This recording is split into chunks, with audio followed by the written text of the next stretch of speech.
je m'appelle Séraphine, j'ai 18 ans, je viens de près de Rennes.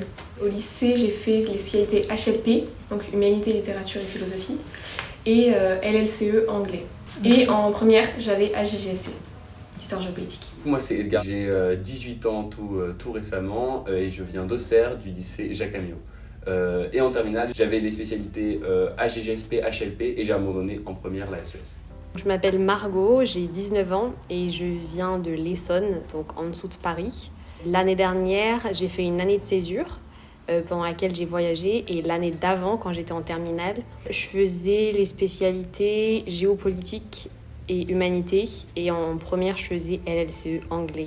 Je m'appelle Noé et je viens du lycée Sophie Germain dans le 4e. J'étais en spé, humanité et géopo et maths avant. Je m'appelle Ariel, j'étais au lycée à Rennes en OIB et je faisais AJSP en première et HLP et SES en terminale. L'OIB c'est l'option internationale au baccalauréat, ça peut être dans plein de langues différentes, moi c'était l'option britannique. Comment vas-tu après ces 7 premières semaines de prépa ? En vrai ça va, franchement. Moi je suis à l'internat et je trouve que ça aide beaucoup d'être avec des gens en fait, parce que si j'étais dans un 9 mètres carrés toute seule et que je rentrais tous les soirs sans voir personne, je pense que je le vivrais pas du tout de la même manière et je sais pas si j'aurais pas arrêté dès le début, tu vois. Après la prépa c'est super dur, du coup je suis vraiment super fatiguée. On est tous éreintés, surtout parce que là on a eu la semaine banalisée avec les épreuves. Du coup c'est difficile, je pense qu'on s'en rend compte au fur et à mesure et que là ça va devenir de plus en plus dur aussi, mais ça va. En vrai, je me sens bien. Vraiment, ces semaines se sont bien passées. On va dire dans les faits, tu vois, ça s'est vraiment super bien passé. Après, c'est plus dans la vision, je trouve qu'on se fait du travail où c'est un peu plus galère, où on se dit merde, j'ai pas fait ci, j'ai pas fait ça, etc. Mais en vrai, ça va. Je suis super content d'avoir rencontré les gens. C'est surtout ça, en vrai. C'est pas tant le travail. Certes, les cours sont intéressants, mais ça, je m'y attendais un peu. Les profs aussi sont géniaux. Mais vraiment, c'est rencontre des gens. Et puis, je sais pas, découverte de tout, de la vie à Paris, des différents trucs qu'on peut aller voir, des choses qu'on peut faire, ça franchement c'est incroyable. Ça va, un peu fatiguée après la semaine banalisée, mais des hauts et des bas, mais en globalité on est toujours là. Hein. Les premières semaines, plutôt pas mal, même si j'ai pas beaucoup travaillé.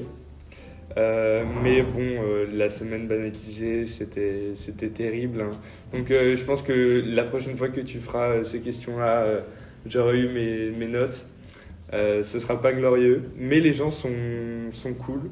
Et non, j'ai pas envie de quitter pour l'instant, du coup, de ce côté-là, ça va. En vrai ça va bien, je pense que justement l'OIB m'a bien préparée à beaucoup travailler, donc en vrai le début d'année était assez chill, j'avais l'impression que je me mettais moins la pression par rapport à d'autres. C'est plus ça qui m'a stressée que le travail en soi. Je stressais par rapport au fait de pas stresser. Je me disais mais qu'est-ce qui se passe ? Mais non, sinon en vrai ça va. Quelles difficultés as-tu rencontrées pendant cette période ? Alors, je pense que les difficultés, déjà, je les ai pas trouvées là où je les attendais. C'est-à-dire que dans cette première période, dans ma classe, on n'avait pas beaucoup de travail personnel, de devoirs en fait, d'exercices de DM et tout, on en a quasiment pas eu, alors que je m'attendais à en avoir énormément. Donc à ce niveau-là, ça a été correct, quoi. Mais j'ai trouvé la difficulté déjà dans le rythme à adopter. Enfin, j'ai du mal à prendre un rythme de sommeil et tout. J'ai toujours pas trouvé d'ailleurs. Et aussi, j'avais le fait d'être fatiguée, ça fait que j'ai du mal à prendre les cours en notes. Et ça m'a rajouté du travail parce qu'il fallait que je rattrape mes cours chez moi le soir. Et ça faisait prendre du retard en fait au fur et à mesure, donc ça m'a pas aidé. Donc c'est ça qui a été difficile, surtout. Et puis là, il y avait de la pression avec les épreuves un peu quand même, donc c'est pas facile, surtout que le rythme des cours il est vraiment soutenu. Donc moi ça me fatigue beaucoup, juste d'assister aux cours. Et quand tu rentres, t'as eu une journée de 9 heures de cours et tu rentres et tu dois travailler. Et t'es crevé et tu te couches tard parce que le lendemain t'as épreuve et le lendemain tu te lèves tôt et juste t'es au bout de ta vie et t'en as trop marre. Du coup dans les difficultés il y avait aussi le grec. Nous dans notre établissement on a 4 cours de latin différents et 2 cours de grec. Il y a latin 2 heures débutant, latin 2 heures confirmé, latin 4 heures débutant, latin 4 heures confirmé. Et grec 2 heures ou 4 heures, et là c'est débutant et confirmé mélangé. Moi je voulais pas faire latin, j'ai choisi de faire grec. Du coup j'ai été en grec 4 heures. Et le prof nous prend pour des confirmés alors qu'on est... Enfin moi je suis débutante et le rythme est super soutenu. Et il a dit que ça allait s'accélérer. Ça m'a demandé beaucoup de travail, beaucoup d'investissement parce que apprendre une nouvelle langue aussi vite, ça demande des capacités énormes. Et du coup ça m'a beaucoup fatiguée aussi. Beaucoup de difficultés rencontrées durant ces 7 premières semaines. En vrai c'est bien, parce que c'est ce qu'il faut. Premièrement, la plus grosse organisation. Non, pardon, pas l'organisation, la peur. C'est ça le plus grand problème. C'est la peur parce que quand on arrive en prépa, on se dit les exigences sont super dures, tout le monde est super fort, il faut faire super attention. Et du coup, ça peut provoquer, tu vois, un petit immobilisme. De se dire oh non, j'ai peur de j'ai peur de mal le faire, du coup je le fais pas. Mais à un moment, il faut se dire que c'est mieux fait que parfait, quoi. Et qu'il faut à un moment faire les choses. Donc premier gros problème, la peur. Ensuite l'organisation, parce que une fois que la peur est passée, il faut s'organiser. Et en prépa, là tu vois les livres, hein, il y en a partout, c'est très compliqué de tous les lire, d'être aussi bien qu'on voudrait l'être. Et troisième problème, gestion du temps et de sa propre vision des choses. Parce qu'en fait, il faut déjà gérer son temps avec la prépa, car en plus on nous encourage de faire des trucs à côté, on nous encourage de faire plein de choses, mais parfois c'est compliqué de tout faire. Et puis surtout, en fait, on a le problème d'être stressé et de pas être content de soi, alors que des fois on se fixe juste des objectifs qui sont genre intenables. Enfin, des fois je me disais allez samedi je me fais histoire, anglais, espagnol et géo, mais évidemment non, quoi. Tu peux pas tout faire en un coup, donc il faut accepter un peu de te tromper et d'être dans une phase d'apprentissage. C'est ça le plus gros obstacle du début. Alors la plus grosse difficulté que j'ai rencontrée, ça a été en français, parce que je me rends compte que je n'ai aucune culture littéraire et aussi que j'aime pas nécessairement la matière. Après c'est peut-être parce que je comprends pas et donc j'aime pas. Et sinon l'organisation, réussir à travailler au fur et à mesure dans les 8 matières différentes qu'on a. On a français, histoire, géographie, philo, espagnol, anglais, option géo, grec, culture antique, option espagnol. Je prends 10 matières. Punaise, j'ai 10 matières, ok. Travailler au fur et à mesure dans 10 matières différentes, sachant qu'on est fatigué, c'est vraiment compliqué l'organisation.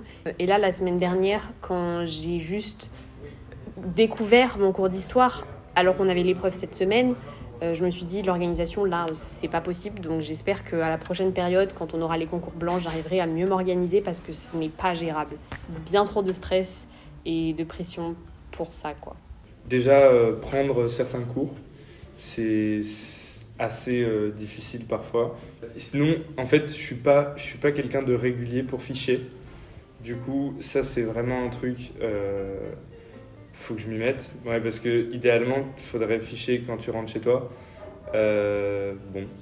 Et puis sinon y a beaucoup d'heures, et ensuite aller à la bibliothèque le soir, rentrer chez soi à 23h alors que t'as fait toute la journée, tu rentres, tu dors. Peut-être le français au début, parce que c'est grave différent de ce qu'on fait jusqu'en première, parce que là c'est de la critique littéraire, donc ça dépasse uniquement le cadre de l'œuvre, ça va au-dessus, on parle de la relation entre œuvre, auteur, lecteur et tout, alors que je dirais qu'en termes on reste un peu plus dans le contenu de l'œuvre en elle-même. Et du coup au début j'avais un peu de mal avec ça, quand on a parlé de microcosme du monde, ça m'a pas trop parlé au début, mais au final en vrai j'aime bien, donc je dirais que c'était juste la partie découverte au début qui faisait un peu bizarre, mais maintenant ça va. Ressens-tu une certaine pression? Si oui, comment la gères-tu? Je trouve que ça va parce que je suis une personne qui arrive à relativiser et assez positive. Du coup, je me mets pas trop la pression à moi-même. Et je trouve que les profs, ils te mettent pas trop la pression non plus. Enfin, moi, mes profs à moi, ça va. Bon, à part quand ils me disent « Oui, là, ce que vous avez... c'est rien, hein, vous allez voir après, ce sera pire. » Et là, t'es déjà au bout de ta vie. Tu te dis, j'ai pas envie d'être après. Quoi. En fait, tu te mets de la pression quand... Enfin, moi, en tout cas, je me mets de la pression quand j'ai un délai court à respecter et que je suis crevée. Enfin, c'est pas forcément de la pression, mais c'est juste nerveux. Tu craques, tu vois. Je trouve qu'il n'y a pas beaucoup de pression, mais je trouve que c'est acquis le fait qu'on se mette la pression. Dans le sens où, même si je ne me mettais pas la pression, je culpabiliserais de ne pas me la mettre. Parce que c'est vraiment la norme, j'ai l'impression, en prépa, de se mettre beaucoup de pression, etc. Ce que j'entends, et c'est un fait, en vrai, la plupart des gens se mettent la pression. La pression que je ressens, c'est pas tant par rapport au travail ou par rapport aux résultats, c'est surtout par rapport à l'envie, en tout cas pour moi, de ne pas décevoir les profs, de ne pas me décevoir moi-même. Plus qu'un truc d'avoir telle ou telle note, car on sait qu'en prépa, on passe par des moments compliqués au niveau des notes. Et moi, je le vois plutôt d'un bon œil. Mais c'est surtout la pression qu'on se met soi-même par rapport aux profs. En tout cas, moi, c'est ce que j'ai beaucoup.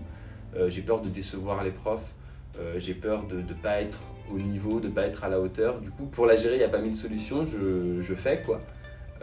Je fais, et souvent, ça se fait un peu au dernier moment. Et souvent, ça c'est mal fait, pas aussi bien que je le voudrais. Mais j'essaie de l'accepter. Je mettais énormément de pression au lycée. Et là, j'ai l'impression d'en mettre moins. En fait, au lycée, il y avait vraiment ce truc de il faut une note. Il faut réussir à avoir telle note, etc. Là, en vrai, je me dis que la prépa, tant que j'apprends, et je sais que je vais apprendre et que genre, je vais m'intéresser, et ben, tant que j'apprends et que je m'intéresse, quoi qu'il se passe, ce sera bien. Et ça peut pas mal se passer si je reste dans une dynamique de progression et d'essayer d'apprendre. Donc du coup, la pression, j'essaie de la gérer en me disant que c'est pas grave, ça va se tasser un moment.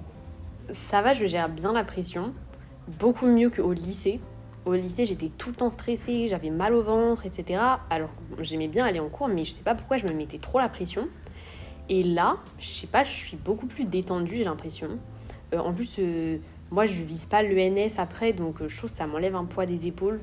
Je me dis, je suis juste là pour l'expérience, accumuler plein de savoirs, des bonnes méthodes de travail, etc. Et en plus, comme j'ai l'impression que je suis nulle partout, je me dis... de toute façon, t'es nul, donc ça sert à rien de te mettre la pression. Je suis pas quelqu'un de très stressé en général. En fait, c'est plutôt au dernier moment que je me mets la pression, comme juste avant de rendre un devoir ou pendant une épreuve même.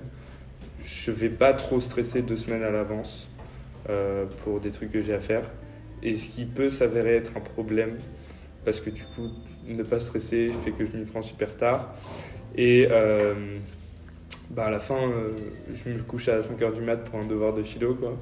Mais quand j'ai du stress, je pense qu'il faut que je le canalise dans la productivité, mais c'est compliqué à faire pour le moment. Mais justement, pour l'instant, je me mets pas trop la pression, genre je sais qu'il faut travailler et j'y vais, quoi. Mais je pense que c'est l'OIB qui m'a préparée à le faire, parce que je sais que quand on n'a pas l'habitude de travailler avant, par exemple au collège, je travaillais peu. Je sais qu'il y en avait au lycée, c'était aussi leur cas, ça devient un peu dur quand t'as une grosse charge de travail de savoir comment t'y prendre. Et là, du coup, j'étais assez bien préparée, je trouve. Enfin, j'ai pas trop eu de mal à m'y mettre. Quelle est ton organisation de travail, de vie, de sommeil, etc. En fait, ça a beaucoup évolué depuis le début. Déjà en fonction des semaines, de la charge de travail et de mes erreurs. Enfin, j'essaie d'apprendre mes erreurs. Et je vais essayer aussi de changer d'organisation pour après les vacances parce que là ça fonctionne pas trop. Mais grosso modo, par exemple là en période d'examen, quand j'avais mon ES de 5 ou 6 heures, je rentrais, je mangeais, je m'allongeais une demi-heure et du coup après il était 17h, j'allais travailler jusqu'à 20h, moi je mange toujours à 20h et à 21h je retourne travailler jusqu'à... comme t'as jamais fini... là, comme on était en période d'examen et que j'avais vraiment besoin de travailler, je faisais jusqu'à 23h, 23h15 jusqu'à ce que les salles de travail ferment. Et après, j'allais me préparer et dormir. Mais sinon, avant, ce que je faisais, c'est qu'on m'a donné des conseils pour dormir parce qu'on fait que de nous répéter. Enfin, moi, on m'a toujours répété que le sommeil, c'était super important en prépa et qu'il fallait vraiment dormir. Mais je réalisais pas à quel point. Et quand j'ai vécu les problèmes que ça créait le manque de sommeil, j'ai vraiment compris. Non, avant, je savais que c'était important le sommeil. Je savais que j'avais besoin de dormir. Quoi comme problème ? Tu suis pas en cours. T'as juste envie de dormir et dès que t'as le moyen de faire une micro-sieste pendant son cours, tu fais ta micro-sieste. Genre quand on doit lire des textes en philo, le prof il nous laisse plein de temps, moi je dors. Je lis son texte vite fait mais je suis pas attentive parce que je suis fatiguée. Le matin tu repousses ton réveil le dernier moment, après tu traces pour aller... Enfin moi je trace pour aller au lycée et t'arrives en retard et tu suis pas. Et le soir tu travailles mal, le week-end tu travailles mal, t'es pas efficace. Ouais, c'est ça que ça a créé le tout ça. Dans la réalité des faits, quand je rentre le soir des cours, je suis très fatigué. Moi, mon choix numéro 1, c'est dans les cours d'être là à 1000%.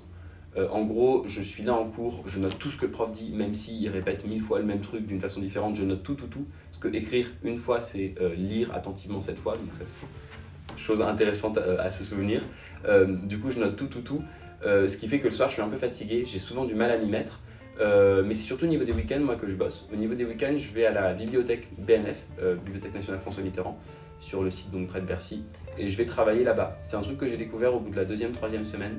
C'est souvent l'endroit où j'aime bien aller parce que tout le monde est en train de travailler autour et ça m'aide parce que chez moi, forcément, c'est mon cocon, j'ai mon canapé là, je peux manger des trucs. Moi, je fonctionne plus par gros horaires et grosse range de travail que par plein de petits trucs éparpillés. Donc voilà pour la méthode de travail et l'organisation du travail. Après, pour l'instant, j'en ai pas vraiment en fait. Ça se fait plus en... J'allais utiliser le verbe subir, on va dire que je subis un peu le travail et j'espère vraiment me détacher de ça pour réussir en fait à me faire des semainiers, des trucs d'organisation. Mais moi je suis un peu mauvais là-dedans, mais du coup je vais essayer d'apprendre à faire ça. J'ai pas vraiment d'organisation de travail fixe. Souvent quand je rentre d'une journée normale, je fais un petit saut par ma chambre, petite pause goûter, parfois pause téléphone, ce qui est toujours une grave erreur parce que parfois je m'y perds. Mais après, dans l'idéal, je vais travailler toujours dans la même salle de travail parce que j'aime bien. On a notre groupe dans la salle de travail. Ensuite, à 19h15, 19h30, je vais dîner comme une mamie très tôt parce que tout le monde dîne à la même heure, donc c'est cool. Ensuite, vers 20h, je retourne en salle de travail et je travaille jusqu'à au moins 22h et après jusqu'à 23h15 qui est l'heure à laquelle les salles ferment quand j'ai vraiment besoin. Généralement, je suis fatiguée donc je le fais pas. Et ensuite, pendant les week-ends, j'essaie de dormir un petit peu plus et après, je travaille. Est-ce que j'ai vraiment une organisation ? Parfois, j'essaie de me dire de telle heure à telle heure, je fais telle matière.